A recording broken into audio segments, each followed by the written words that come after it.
Make sure you like the video, subscribe to the channel, get me to 200 subscribers, man. From taking on Venezuelan gangs to the largest gang bust in the history of Queens, these are epic NYPD gang takedowns. Yo, subscribe to the channel, man. Give me 200 subscribers. This long-term investigation began with the murder of a promising teen basketball player.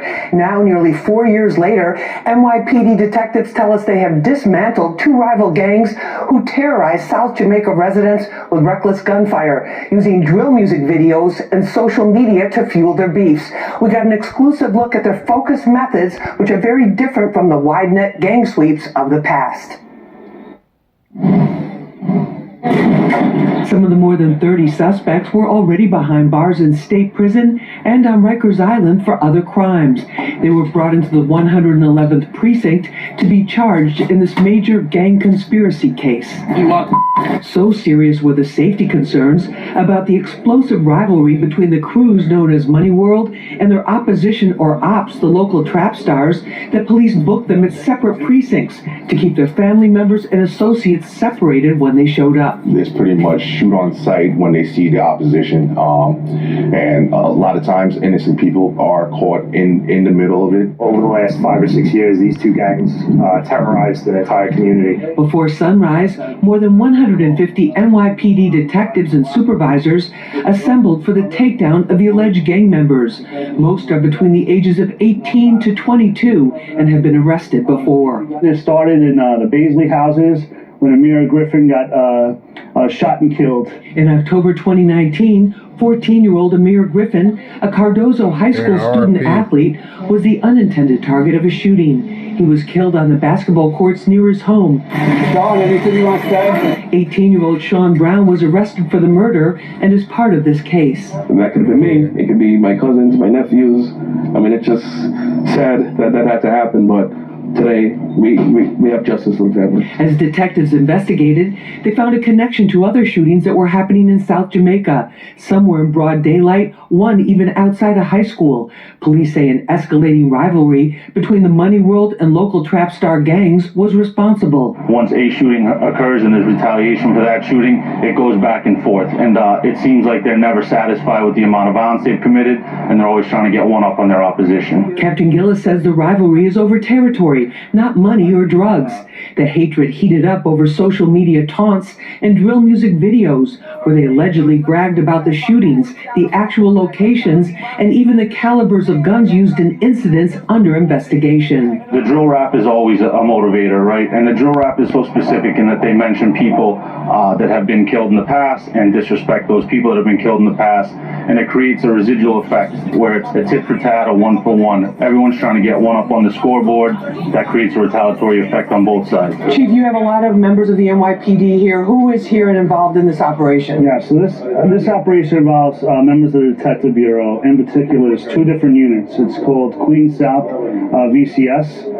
And in addition to that, it's Gun Violence Suppression Unit. What's happening here right now is you see different groups getting together. They're getting their assignments, and they're also getting their orders from their superiors about how they're going to do this raid, how they're going to take these suspects in. Detectives from local precincts as well as warrants, homicide, and narcotics units provided backup and were involved in the tactical attack meeting to review strategy. Most of you guys know what your position is going to be on the team. We're going to move in tactically. We're going to take our time when we get into the location.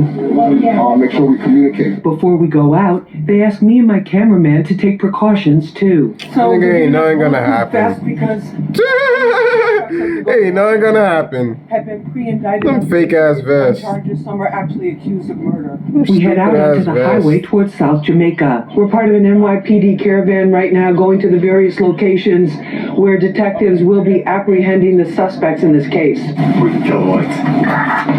We arrive at the house. The detectives surround it according to plan, while others do a door knock and go in with a warrant for the suspect. The detectives were able to find the person that they were looking for. They have taken this suspect in custody. They were in the house. They came out. No shots have been fired. This suspect, who was wanted for murder, is brought in to be booked. Another team returns with a suspect who wasn't part of the original. Let me tell y'all fucking New York police something. Let me tell you, Miss Lady. Ain't nobody in New York gonna shoot at the police. No one's dumb enough to do that. For one, this is not the South. In the South, yeah, you have to probably put a vest on and do ass shit. But out here, bro, in the East Coast, bro, you do not have to do that. And no one dumb enough to do that. It's New York. Like what? Case. Police say he panicked Not that and threw this gun out the window while the officers were looking for someone else. Get that NYPD says this case, like others in recent years, shows that when they do sharply focused investigations and take the most violent offenders off the streets, the surrounding communities experience a drop in gun violence. These guys did horrific violence out in the streets of South Jamaica. So it's a victory for the community today that these guys are actually all apprehended. Countless acts, several homicides, non-fatal shootings, incidents of gunfire throughout the community absolutely took its toll. And I'm happy that we were able to deliver a clear message today that won't be tolerated. Of course, all of the suspects are presumed innocent until proven guilty, but the NYPD says they have more than enough evidence to support the charges so that they will not be able to shoot anyone again for a very long time. They're waving the guns around. Correct. Waving guns and flashing gang signs on this video. The NYPD says these are suspected members of the ruthless Venezuelan gang Tren de Aragua, which has been infiltrating the U.S. for the last 2 years. NYPD Assistant Chief of Detectives Jason Savino telling me it is believed this video was made while the gang members were in Ecuador. Damn. And its purpose is to recruit new members.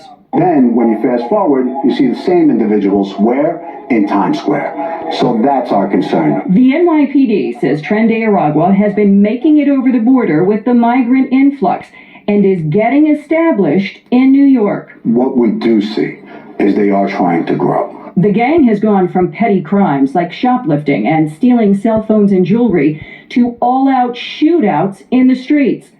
Alleged gang member Bernardo Raul Mata recently confessing to police that gang members are being instructed to shoot police officers. Nigga's a rat. Mata is charged with shooting 2 officers after they stopped him for riding a moped the wrong way on a one-way street in Queens.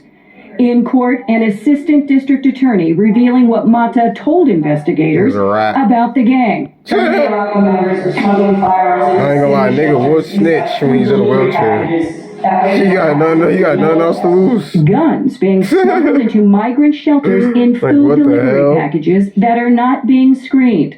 The gang violence is escalating, and now drugs are coming into the picture. We're just starting to see a drug called Tusi, which I ain't gonna lie, bro. Y'all niggas can't do the time, bro. Do not do the crime.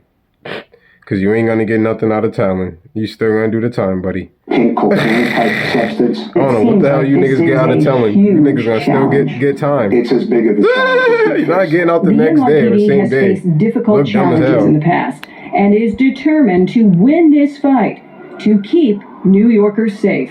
We're having success. We're taking down networks of individuals. We're up to the task and we'll accomplish it. Now, today I also reached out to City Hall about security and metal detectors at the city-run migrant shelters, and I asked them why food containers are not being screened for possible weapons or drugs. Now, I was told those items are supposed to be screened every single time. And now the city is now retraining security personnel at all city-run migrant shelters. We had that first-hand look at how the NYPD is bringing alleged gang members who terrorized their own community to justice. And now the Bronx DA says they've been charged in a 176-count felony indictment.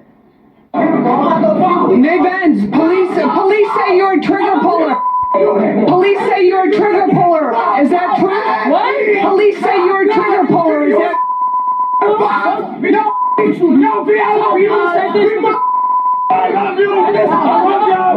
We're here at a secret undercover location in the Bronx where NYPD detectives are getting ready to launch a manhunt for nearly 24 gang members wanted for serious felonies, including murder. It's a Lisa Evers exclusive. It's before dawn on Wednesday, but NYPD detectives from the Gun Violence Suppression Division, called GVSD for short, are joined by detectives from Bronx precincts and warrant squads. Look at that gang, bro. That's a gang right there. What the fuck? Mission, stopping the reign of terror caused by teens. I ain't gonna lie, bro. Let me tell y'all something, bro. The police in New York is corrupted. They be walking up on random people, bro, like trying to search them and shit. Like, bro, it can be a random kid. like with a hoodie on. Like it can be cold as shit outside. They will walk up on you and just try to search you. For one, you can't do that as a police officer. You didn't see no nigga commit no crimes or nothing. Y'all gotta stop doing that. Y'all New York police is corrupted. It's all over my Instagram. Y'all can go see it for yourself. Men and women No who cap. engage in running gun battles with their opposition or ops at all hours of the day and night, no matter who's in the way, right in their own community. These cases are the single most impactful reason that shootings trend downwards. The targets are 20 members of the Slattery gang based out of Slattery Playground in the Fordham section of the Bronx. If you come around from 2 on, She's a that's rat. when it fills up with all the gang. She's a fucking rat. Like, literally. Like, what? What are you saying? Talking about that's what it fills up with all the gangs. Huh? Investigators say they're responsible for more than a dozen shootings and attempted murders. It's almost like they were competing with each other to see who could shoot more times. The Slattery crew, also known by other names like Slaughtery and Epsilon, he be saying allegedly took anything. aim at their main opponents or ops, other young people, for no good reason. Investigators say the hatred is fueled by inflammatory disses about murdered ops and drill raps posted on social media. That's aspiring drill rapper Nate Benz, who police say is one of the gang leaders. The average age of the case subjects is 20. Teen girls are trigger pullers too, like the shooter in this video, says Deputy Inspector Craig Edelman. They're shooting at each other with a yellow school bus filled with kids in between them. Making the community safe again is their passion and purpose. For takedown leader, Detective Brandon I don't see Novello, no videos it's like that, personal. buddy. This is where he... I don't see no videos where kids is shooting at between a yellow school bus, bro. You just making up anything. A lot of the subjects are wanted for being active trigger pullers, so they're asking us to put on these... Bro, no one is shooting at y'all once again. Stop putting on that stupid ass vest. You even know that your damn self. You know, no one's gonna shoot at no fucking New York police.